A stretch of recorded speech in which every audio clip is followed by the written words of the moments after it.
এই যাই বসে গাইস বলো কি কথা বলো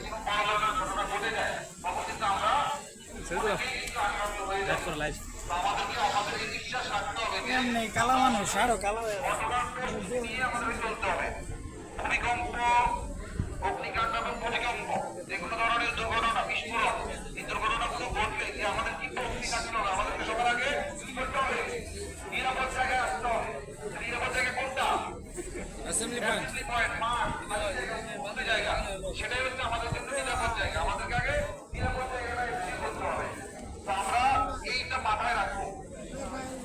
তো অনেকে এখনো ভিতরে বা ধীরে ধীরে আসতেছেন বের হচ্ছে এই প্রবণতাটা আমাদেরকে রোধ করতে হবে পরবর্তী সময়ে আরো আজকে যে প্রেক্ষাপটটা আপনাদেরকে